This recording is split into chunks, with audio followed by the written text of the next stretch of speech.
Welcome to Plastic Model Mojo, a podcast dedicated to scale modeling, as well as the news and events around the hobby, where we hope to be informative and entertaining and help you keep your modeling mojo alive.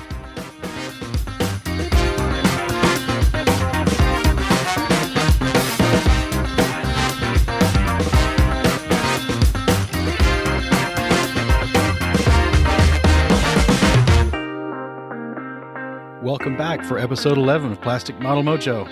I'm sure many of you have experienced those times at the bench when nothing seems to go right, and it's best to just get up and walk away. Recording episode 11 was similar to that, but after a couple of takes, Dave and I got something usable after much editing. It's still a little on the quirky side, so don't be surprised by an occasional cyborg voice or awkward transition, but it still worked out in the end, so let's get it going. How's it going tonight, Dave? Not too bad, Mike. Not too bad. How about yourself? Well, it's been busy. We're kind of in birthday season. Interesting. Stuart Clark from Scale Model Podcast had a birthday on the 19th. And David Goldfinch had a birthday on the 30th, which he happens to share with Terry Hill from our club. And my younger brother, both on April 30th. He referred to April 30th as April Wise Day, the opposite of April Fool's Day, since it was on the end of the month instead of the first. I wanted to say he's never met my brother, but my brother's not too shabby. so maybe Dave's right. And then my birthday was Friday. Happy birthday. Thank you. So that went pretty well.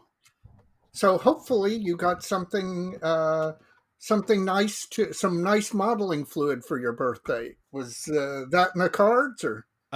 It was in the cards. I got a little bullet orange for my birthday from a good friend of mine. We were sitting on the back patio and my cell phone rings, and it's a friend of mine, Chris, calling from the driveway saying, hey, you got a surprise in the garage.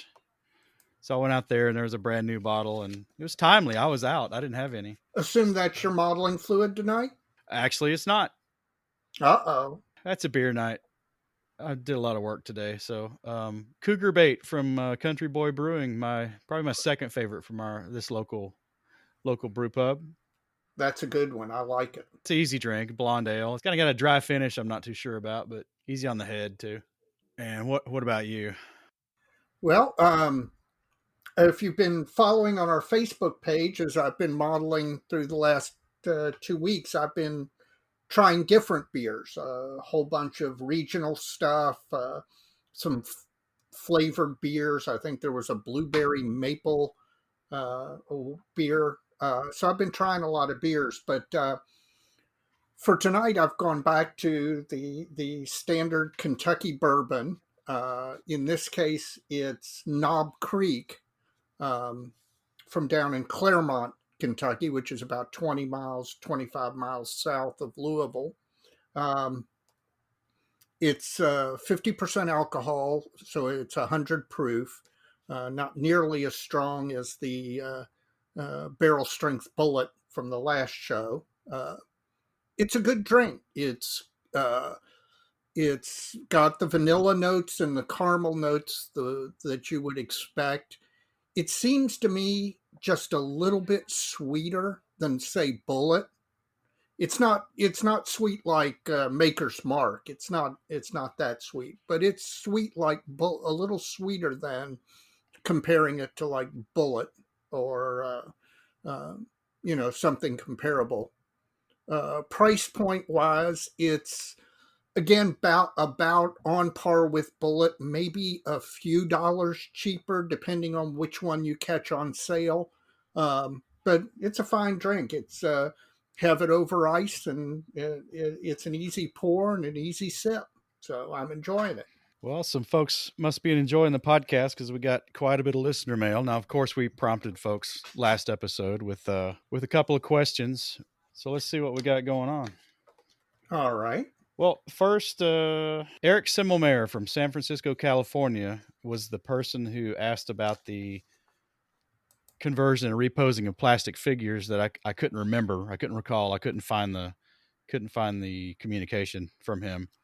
But anyway, after he heard me asking for that person to reach out, he did and identified himself. And it's an interesting topic.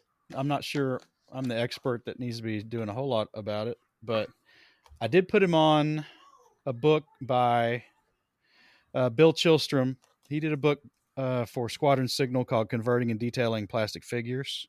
Yep, I remember that. Yeah, I think he was one of the all the personalities kind of around Bob Letterman. Yep. I think that's right.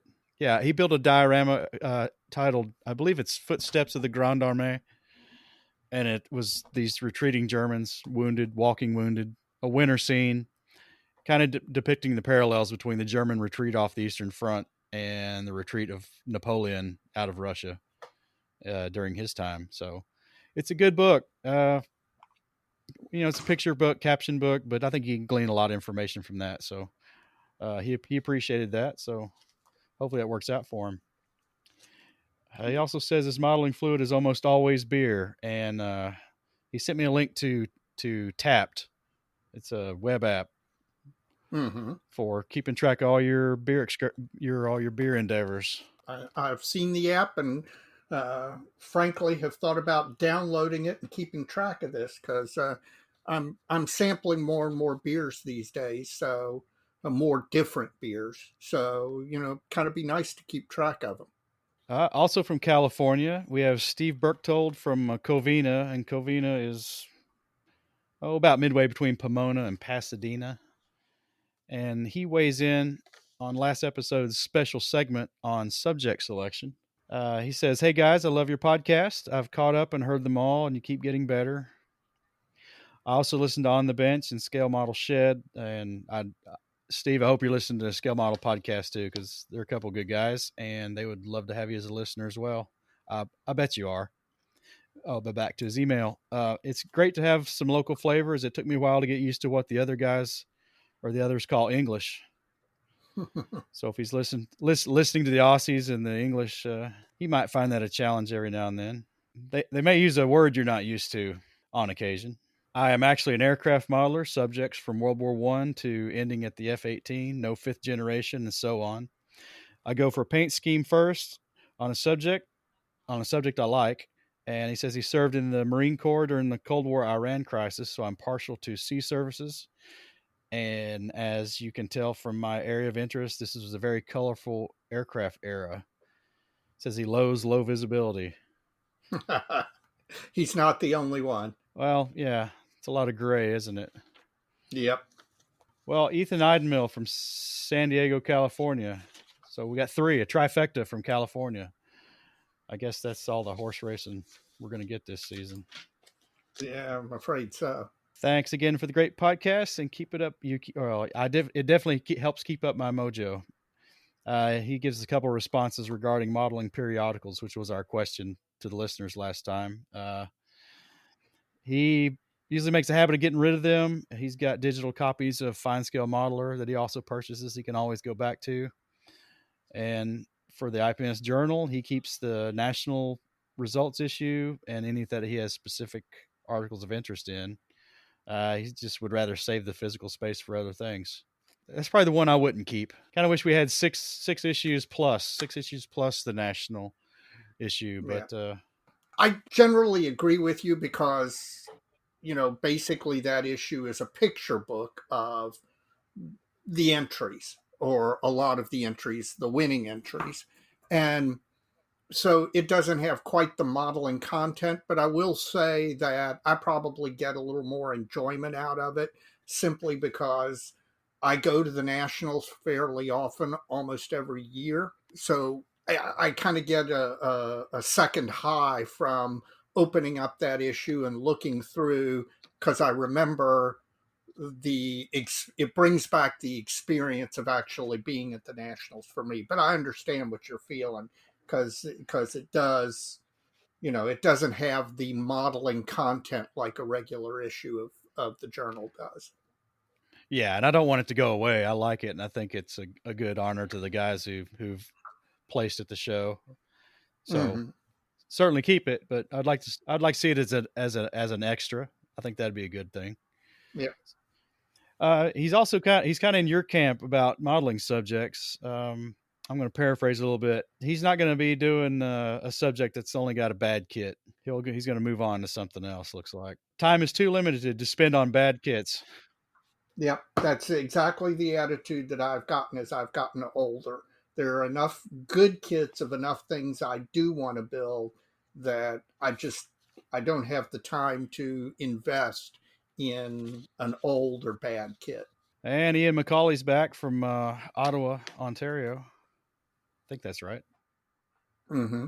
He's got some suggestions or his habits for modeling periodicals. He's got kind of 3 bullet points. The first one, he says, like you, Dave, some he keeps forever, and this would primarily be magazines that are no longer in circulation, like Military Miniatures in Review, which is one I really miss.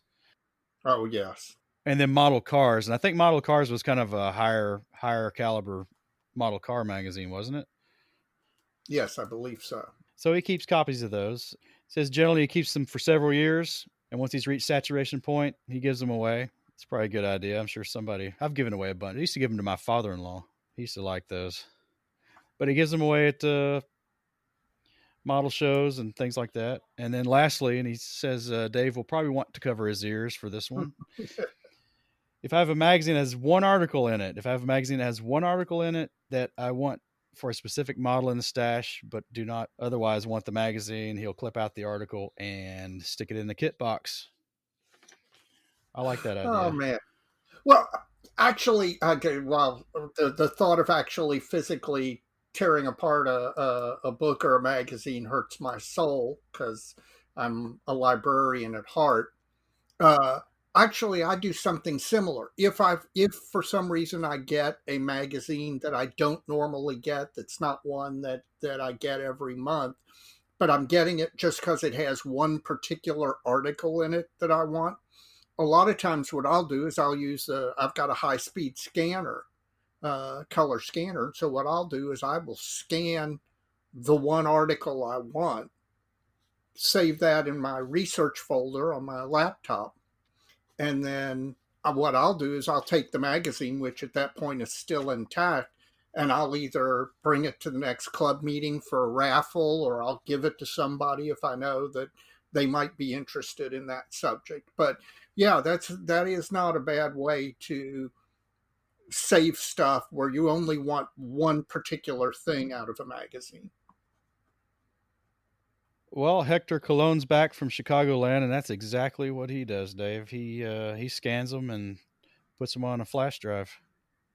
Yep. Save a lot of space that way. He's got to remember where he put the flash drive, though.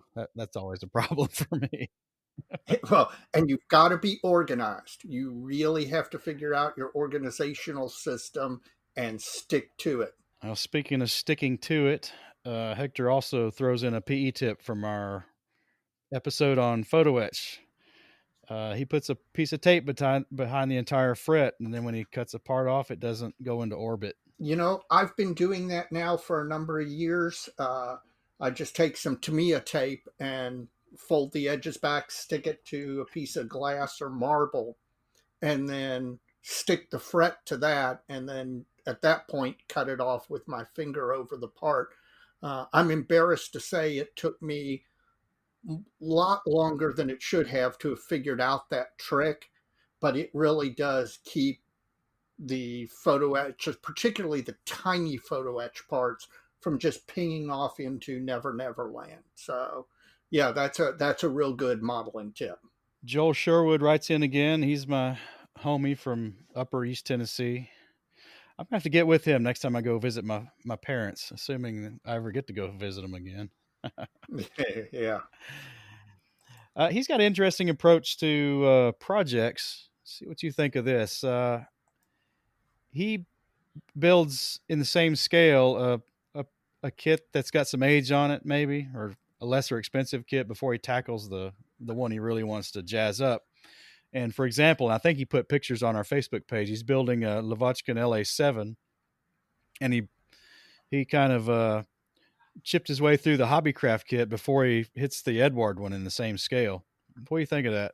I can see there might be an advantage to that, particularly if you were doing something regarding an unusual paint scheme or a complex paint scheme where you wanted to practice, but of course didn't want to bugger up the really nice kit that you had gotten. So I can see that as a viable um, a viable choice. My only problem is, again, as I said earlier, one of the things I decided is I'm not going to spend what little modeling time I have building the older, less good kits. So, I can see both pros and cons in it.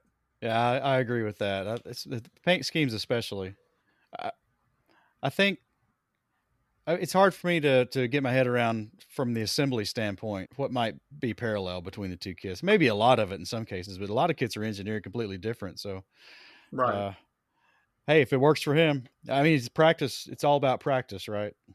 Ultimately, Well, ultimately, building doing any modeling, building anything keeps your skills sharper than only getting to the bench occasionally. So it's one of the reasons I've been making an effort to not let long gaps pass between bench sessions. Now, life gets in the way sometimes. next we've got John Byron from maybe Brian. I've got it listed both ways in my notes, so I'm sorry, John.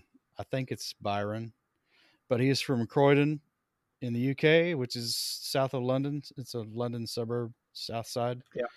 Uh, he tells us he's an emergency worker, so they're still struggling over there. So he's probably pretty busy. So I hope he's able to stay safe with that. Quickly for him, he only models 48 scale aircraft since 1946 and nothing else. So I guess there's plenty of magazines for him that don't have a lot of long term value. So he pretty much chucks them when he's more than 30 issues or so on hand. So he buys quite a few, he says, but he doesn't keep a lot. So he's maintaining his space there.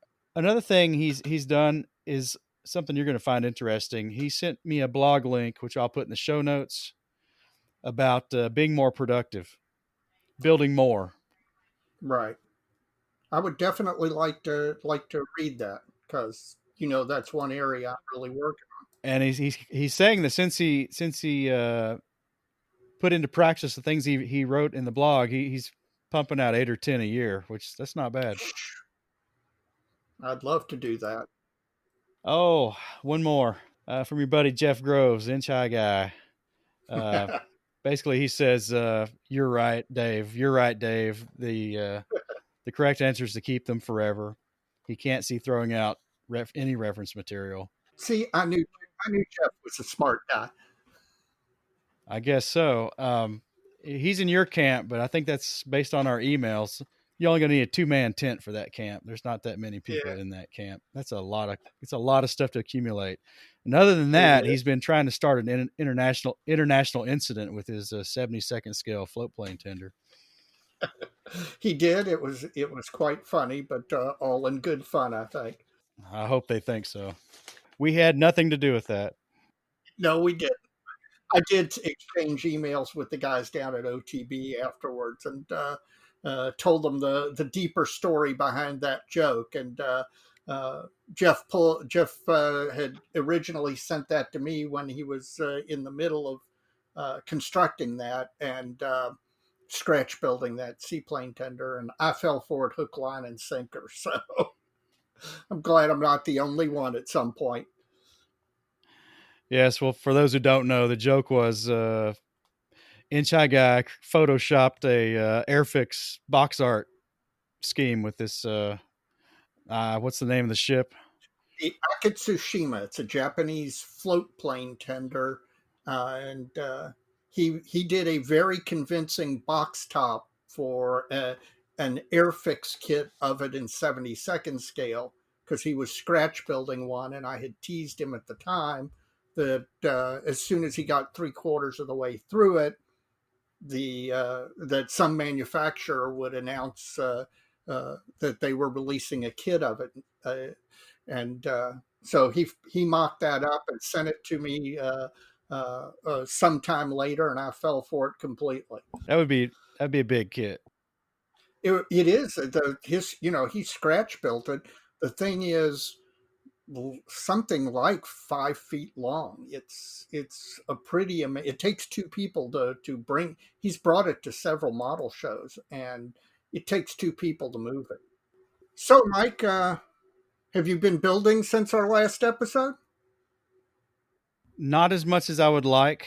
I think all the festivities last week kind of cut into my modeling time. Of course, we had a lot of good weather and I was outside a lot instead of down the basement at the bench. But I've got a few things done. I think last episode I was almost done highlighting the Zis 2 Mm-hmm. 50 shades of green, as I say. That's all done now, and I tell you, I'm really pleased with it. After I kind of put it aside for a while, didn't look at it, and then came back to it, I was like, I'm liking the way that looks. So it needs a satin coat now before I can start the oil paint work on it, and I'm looking forward to that. Uh, since I'm having a little airbrush issues here of late, I'm kind of working on the peripheral details that are going onto the display with the model. I'm building the ammo boxes. I got one ammo box from that kit, and I cabbaged two others from a Zis 3 kit, also by Mini Arts. I've got three unopened boxes, and those buggers are tough. They're 6 pieces each, and it was trying my patience to get those lined up. But I broke out my little metal machinist squares, and that's kind of why I bought them. So I just had to remember I had the full things. I actually saw you sent me texts and all while you were in that process, and sent me photographs, and those seemed like such a good idea, and I'd never seen or encountered them before. I actually went to Micromark and ordered a couple, um, two of the small ones and two of the medium ones. Yeah, they make three sizes, but the big one is about 4 inches. It's a pretty big thing. So unless you're building plastic buildings or something that's got really big sides that need to be 90 degrees, it's a little bit of an overkill. But the small ones for sure, and the medium ones, yeah, I use it pretty often as well. Yeah, Once I realize I actually, have them. yeah, I had never seen those things before. Uh, in all my years of modeling, had never come across them. Do those are those used a lot by, say, scale railroad modelers? Uh, yeah, they'll be used like on a piece of glass or a granite surface plate to square up the building walls and things like that. Okay. Hmm. Well, And it's they got a lot of engineering lab use too. So that's where I got familiar with them, was at work. But really nice that's ones are expensive. So the micro mark ones are not quite as refined as, say, a machine shop caliber one, but they're good enough. yeah. I was going to Certainly say, recommend them. well, good. I'm looking forward to getting mine. They've been ordered, and I can't wait to see them come in. Uh, Also on that build, I was uh, all the flash in that kit was around one part, and a very tiny part, the gun sight. That took me quite a long time to get that sucker cleaned up. So it's looking pretty good now. And I also have been working on the foam core for the landform for the base. I've built a little dugout revetment for it, and been using the hot wire and a tool called the Surform Shaver from Stanley Tools. It's kind of a typical hardware store tool brand over here in the States.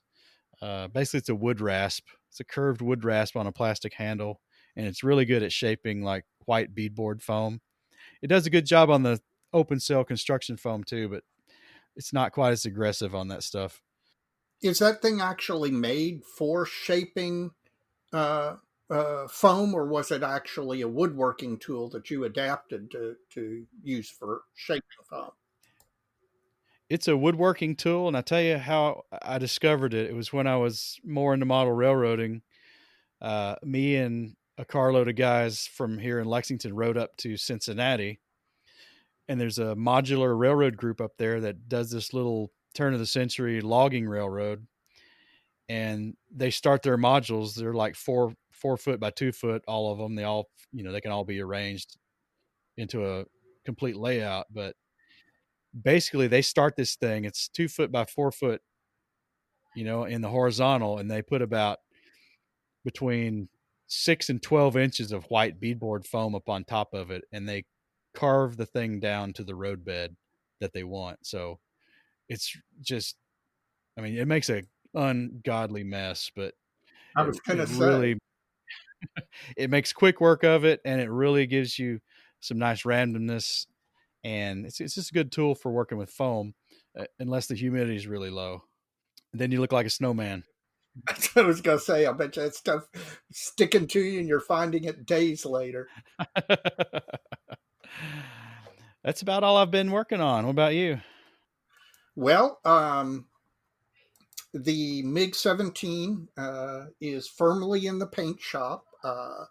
I've posted some pictures in the last 2 weeks. I've primed it.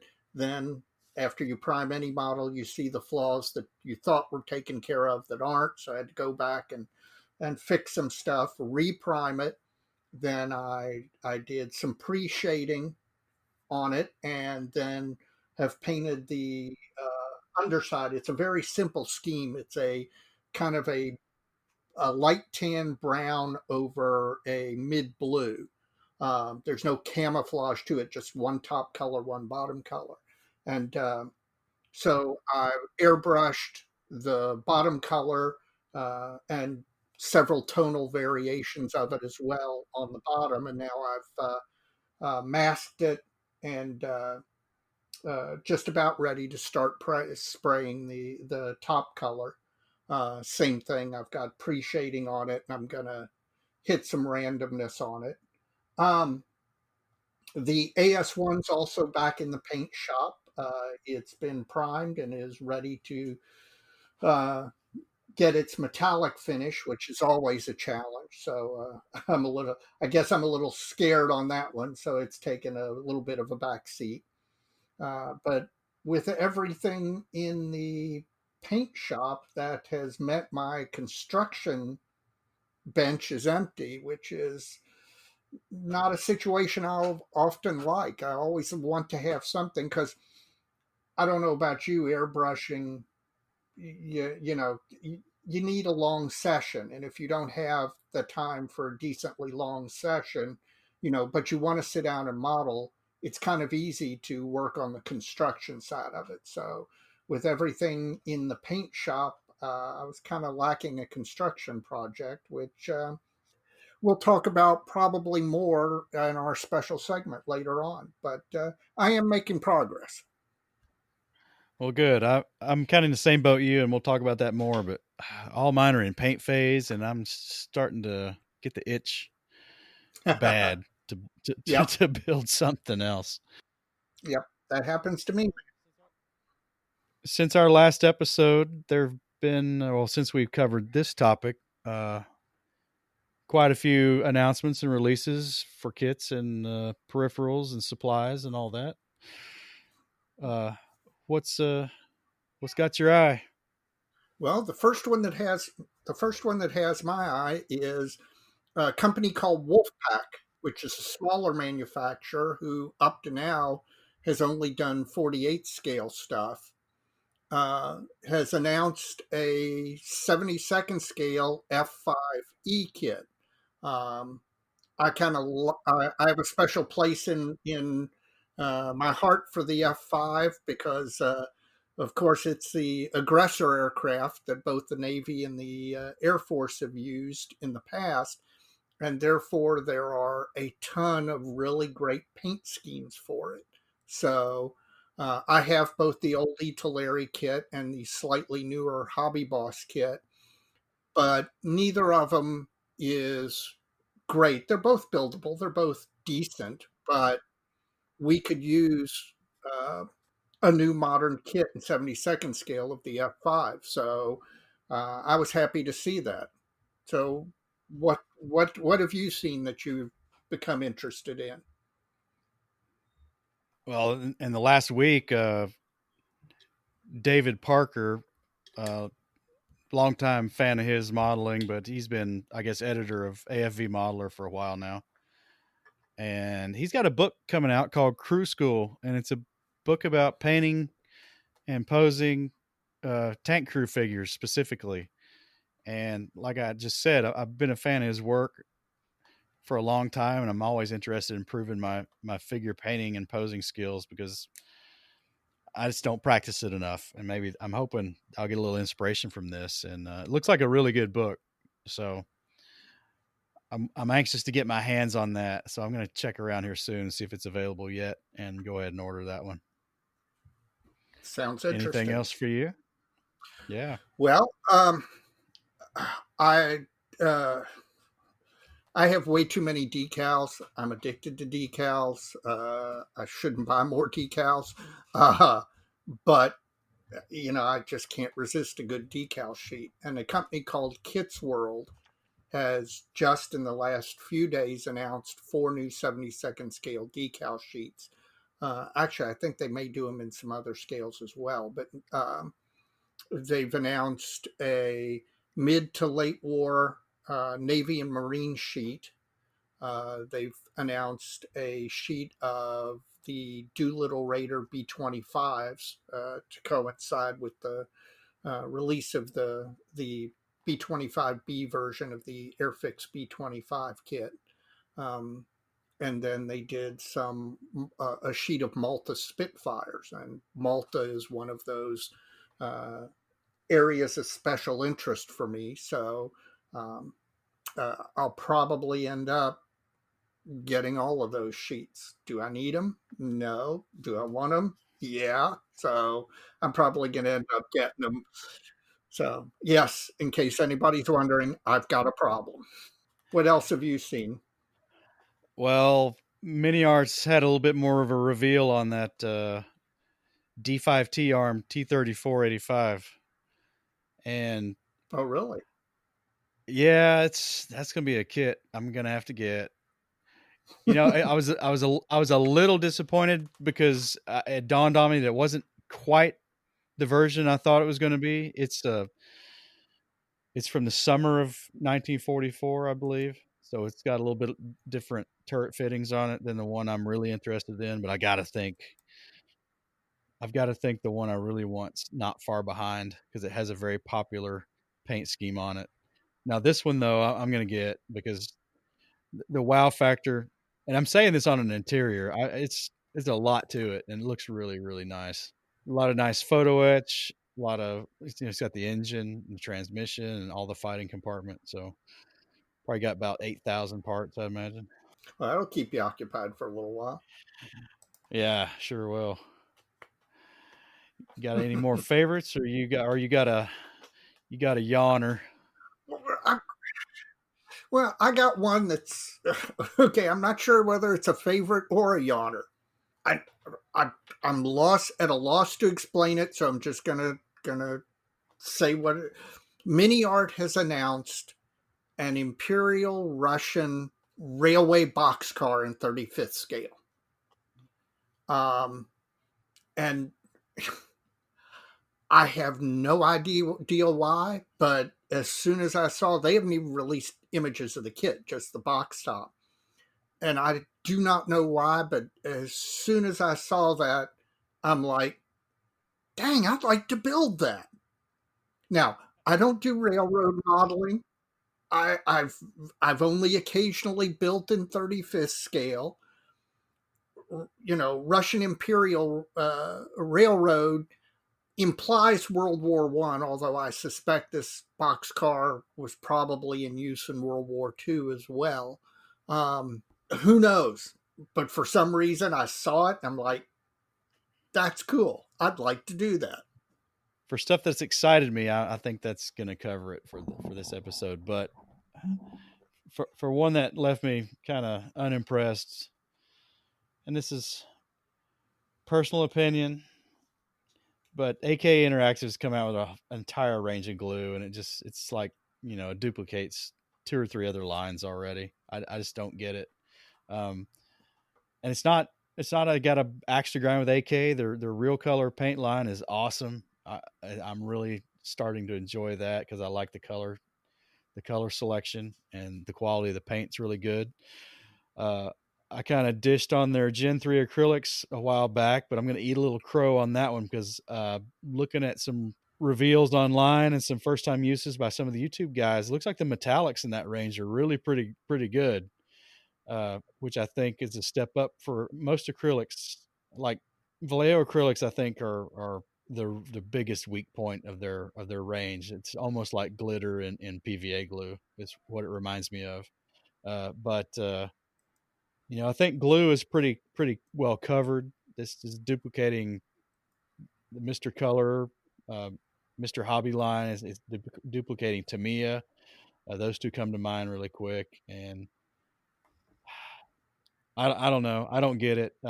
Anthony with Scale Model Podcast mentioned that maybe it's advantageous for shops who are looking for kind of a one-stop shop aspect for distribution.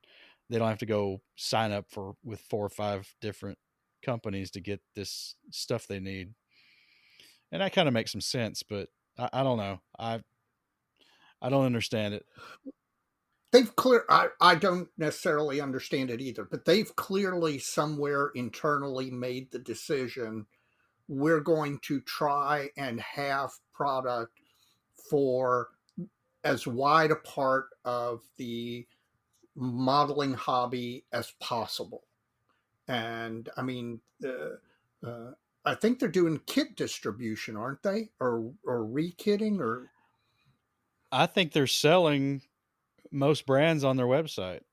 okay. And but so I think they've made some sort of internal business decision, and only time will tell whether it's a good call or a bad call. But they've clearly decided we're going to market to as wide a model hobby audience as possible. We're going to have something for their every need.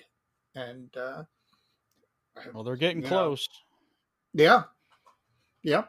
I'll be interested to see what they come out with next. And then there's one more. There's a couple of more tune kits that have come out. Not just not my thing. And I want to mention it because Stuart at Scale Model Podcast was kind of pondering if this was a little bit in bad taste, because one of them's a Titanic and it comes with the icebergs and some seals or something like that. And I get it. I That mean, might be close to the line. it's a pretty big tragedy. That's goes without saying, but I think it's far enough down now that in history that it's a matter of historic record now. I would find it hard to believe that there's anyone left on this planet that is mourning actively someone who died on the Titanic. I mean, what was 19 Yeah, 1913 12, 1912, 13, 12 so a or 13. Yeah, long time ago. yeah. And then it's kind of a matter of perspective too. I mean, it was a tragedy for the passengers and the crew, especially those in the cheap seats down in steerage. But to steal a joke, perspective is probably a little different for the lobsters in the live tanks in the first class galley, right? I mean, it was a It's a miracle. miracle to them. Yeah. Well, I'll tell you, the real tragedy was having to sit through that movie. Uh, We won't get into that. not my yeah, not my favorite movie, and not one that you're going to get me to rewatch. So, yeah, no, but yeah, I don't understand the tune stuff either. I just it's kind of like the paper panzers and the Luft 46 doodle kits. I'm sure there's somebody out there building them and loving it, and God, more power to them. But it just not. Stuart built one of the tanks and Yeah, had a thoroughly enjoyable time doing it. So tonight we're going to talk about crossing the boundaries of scale and genre. Um, for me personally, from my perspective, I'm a longtime 35th scale armor builder, and in the past, I've considered and even attempted to build things in other scales or other genre, like going to an aircraft kit or something like that. And the struggle for me has always been that I've got this skill set, and my skill set is letting me attain a certain level of finish in the end of the build. And then when I go to something new, I kind of have that expectation, and something will be different in the finishing or the methodology in building the kit or the model. And sometimes I find it discouraging, and sometimes I just end up trashing it. I don't think I've finished anything that wasn't 35th scale up until this Airfix 76 scale Bofors and Morris tractor I'm building, which really isn't finished yet, but I think it has high chance of success. So, what uh, what have you done along those lines, and what do you got to say about it? Well, as you know, I am a believer in God's one true scale, 72nd scale, but and the vast majority of the modeling I do is 72nd scale aircraft, and it it's a it was a conscious choice. It's a good fit for me because I can build any aircraft from a World War One fighter all the way up to a B-52, and reasonably be able to build a kit of that. If all you're interested in is single engine World War II fighters, I can see why somebody might choose 48 scale, because the fact that a little bigger, a little more eye attractiveness, and if you know that's all you're going to be building, that's I can understand why people choose that. But I will say that I do think there's a distinct advantage of, no matter what your main area of interest is, occasionally stepping outside of it and doing something in a different scale, in a different genre, or both. Um, and I think there are a number of advantages to it. Eh, Have you ever gotten stuck in a rut modeling where, the projects you're currently working on are just, you you've hit a stopping point, lost motivation, and so you're not making any progress on anything? Well, I think we've all probably done that. See, and I think that's one of the times when going outside your scale and outside your genre can be good for you. Um, if you pick something that you quote unquote don't care about because it's not your major subject matter or in your normal scale, I think that can kind of be freeing, as long as you can keep the attitude that, that this is just to get back to the enjoyment of building something. I don't really care, and if I mess it up, so what? It wasn't something that I had a lot of emotional investment in. Um, I do think that you're building that Bofors, and I know that has some sentimental or memory value to you, and I think that's another time when going and crossing the scales or the genres is a good choice. It seems to have helped you. Well, it has, and one thing that came to mind listening to you was, half the people listening to us right now are like, "What are they talking about?" I build all kinds of stuff, and like Randy in our club. I Yes. mean, he's all over the map. Yep. Dave Crouch. Yes, Dave Crouch as well. And I think for me, I think the rut I got into, not for a particular build, but for the hobby in general. I was kind of on a hiatus for a long time, just kind of dabbling.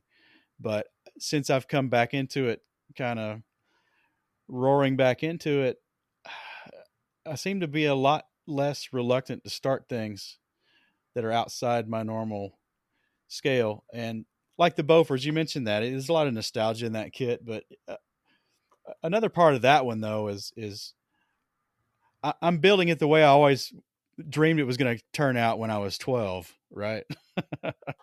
I'm a lot better modeler. It's a fun little build, but I'm looking up now at the top of my bench, and there's two 72nd scale aircraft up there, and I'm probably going to pick one of them. And one of them is a P-51B from AZ Models, and the other is that I can't remember, the box is all in Japanese, so I can't read it. It's The Fujimi's. E6 Paul. Yeah, the E6A1 Paul on a catapult. Yeah. Now, here's kind of where I am with these two. Both outside my normal scale because they're not 35th scale, and they're clearly outside my genre because they got wings and propellers. The P-51B kit is as soon as I started looking around about that kit and seeing the aftermarket that's available for it, I was like, I don't know if I want to build this one straight shot or not. Now, the float plane, however, the only aftermarket available for that kit are canopy masks. There's nothing else. And you must have canopy masks. Well, Well, I've got several comments. First, welcome to the light side. Come into the light. You'll enjoy it. Um, but both of them are fine kits, and yeah, the P-51B, there are tons of aftermarket for it. The Paul, not so much, simply because of the fact that it's not nearly as popular an aircraft. But again, either one of them be a fun build and a nice change of pace for you, and both would be better than that Airfix Beaufort's kit. oh, I'm sure. Well, where I was going with it was, if I'm going to switch scale and genre, it would be nice to take the detail build aspect of it off the table. Yeah. And if I build the float plane, unless I want to scratch build a bunch of crap I don't know anything about right now, I'm kind of stuck with what's in the box. Mm-hmm. So, along that regard, I think building that one's probably the better choice for what we're talking about tonight anyway. Yeah. Well, and lest the listeners think this is a one-way street, when all of my current projects moved into the paint booth, and I wanted something just to stick together. I wanted, something that didn't know much of anything about, didn't have any emotional investment in it. Um, I I thought, you know what? I'll build a 35th scale Russian gun. So I texted Mike and said, what kits are out there? What's cool? And he came back with a couple of suggestions. And I went ahead and ordered one of the items that he suggested. And now I'm not building it completely straight out of the box. There's a brass barrel available for it, and I did get that. But other than that, all I'm going to do with that kit is sit down, build it, not particularly to, I don't want to say not caring about it, because that's not exactly what I mean. I don't have any emotional investment. I don't know anything about it. I'm not going to do any research about it, because once you do, the temptation is to you know, start fiddling and improving, and then that you can go down a hole that way. But it's I needed something for my bench. I needed something to build because I wanted to cut parts out and glue them together. And I thought that would be a nice change of pace to build something I don't know much of anything about. Well, I'm curious. I've noticed over the years that a lot of when you cross the boundaries of genre and scale, a lot of the things you've picked have still been kind of on the small side. Not to say they weren't, good builds or complicated builds or any of that, but Um, have you ever built like a, a 35th scale tank? And I've seen I some built small one, guns you've built.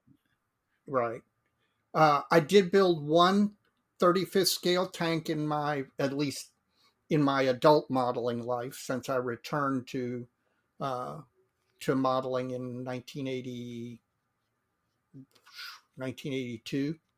And that was Tamiya's old T-34. I may have posted a picture of it at one point on the Facebook page. I thought I was weathering the heck out of it, and it is the cleanest tank you have ever seen in your life because, um, yeah, I'm an aircraft builder, and weathering is, particularly heavy weathering, is something that you armor modelers are good at. Which brings up a point about crossing scale and genre, is that one of the advantages of it, at least in my opinion, is that you learn new skills. You were talking about Randy and Dave Crouch. Both of those guys are really, really fantastically talented modelers and have produced just some awesome models. And I do think at least some part of it is because they build across scale and build across genre, and they pick up skills that if all you're doing is building 35th scale German World War II tanks or 72nd scale modern jet aircraft, that you're never going to encounter, and so you're never going to pick up. I agree with that 100%.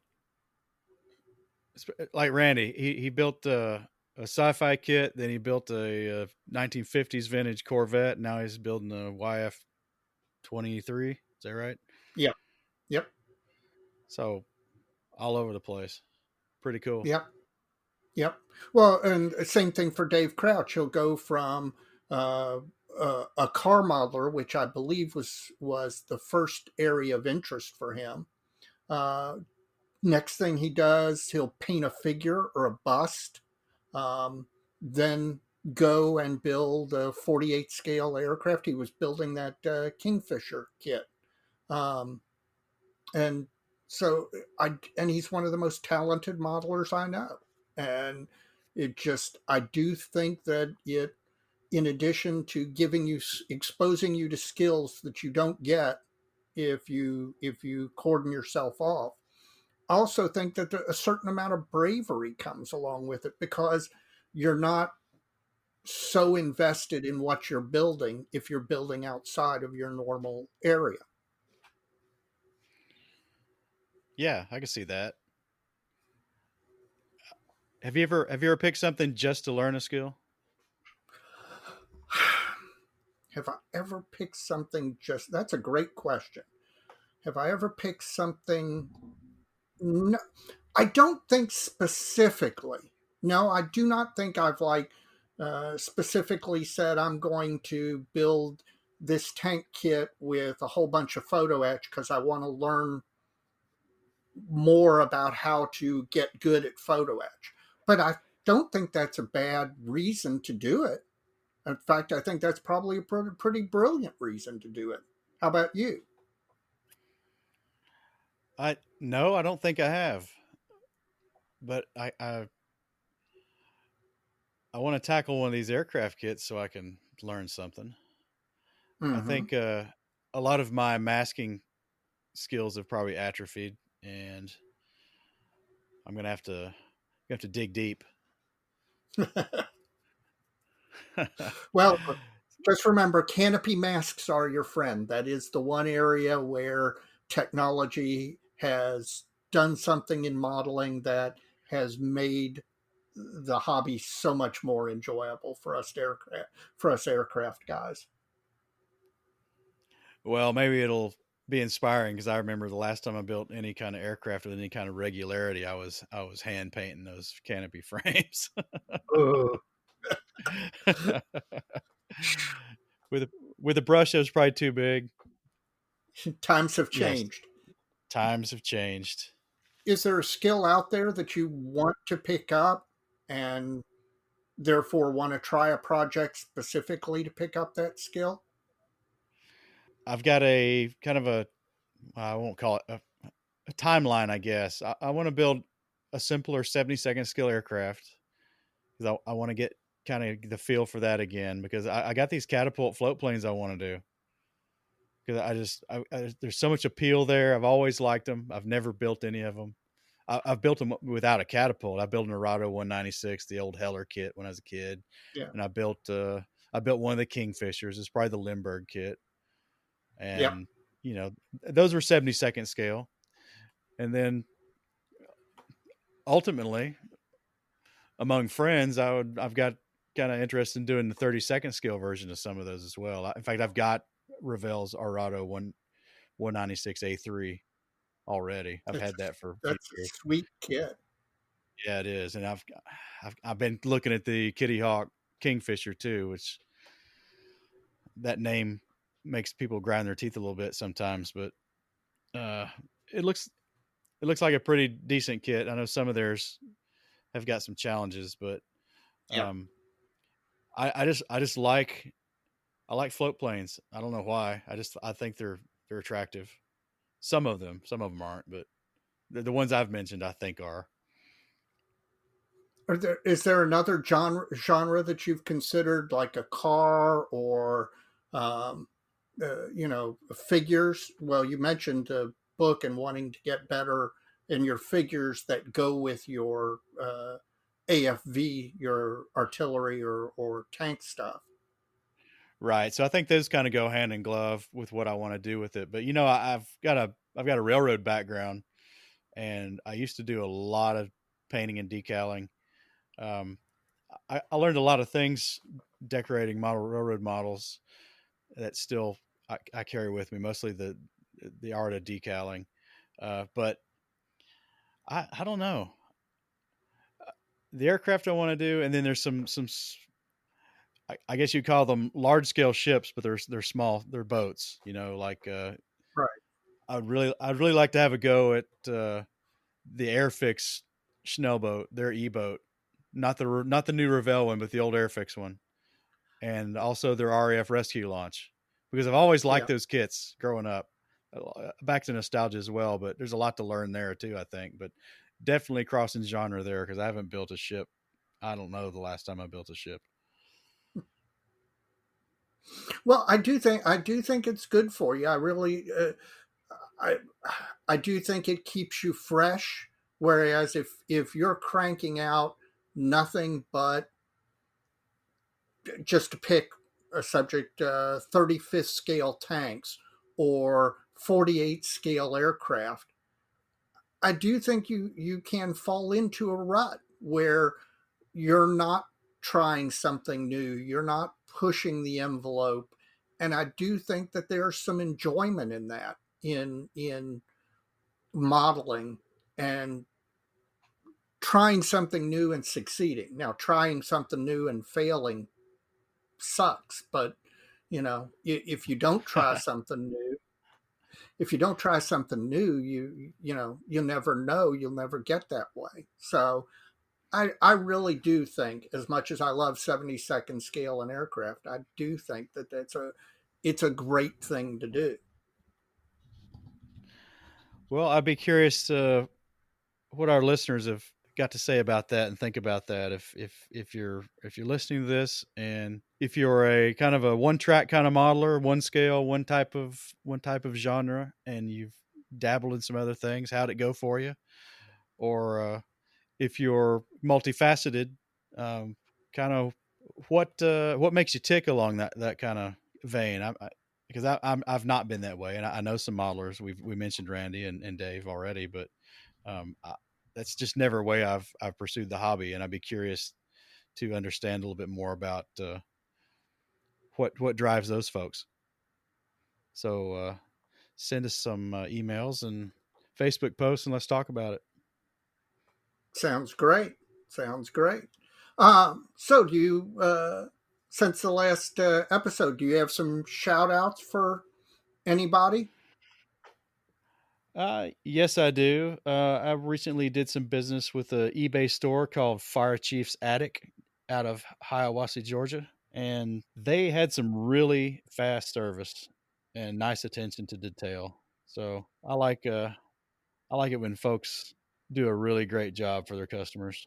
And Fire Chief Static helped me get some airbrush parts pretty quick. And I ended up needing something else. Well, in addition to, not something else. I got the part I wanted and needed, but I needed something else. So that one's on the way from Fire Chief Static as well. So if you Great. got a need, check them out. They kind of got products all over the place, not really specific to any one thing, kind of a general hobby business on eBay. But Fire Chief Static, check them out. What about you? Well, apparently I'm the last person in the known universe to discover B&A down in Australia. I mentioned that, I'm going to try that Russian gun and that there's a brass barrel for it.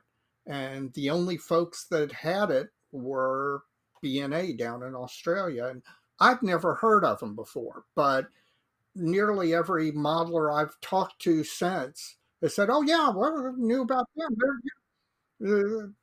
I've ordered from them before. Just I had never encountered them." And so they had a nice website. They got a great selection. I went there to get one barrel and ended up ordering like 6 things, which pretty much is par for the course.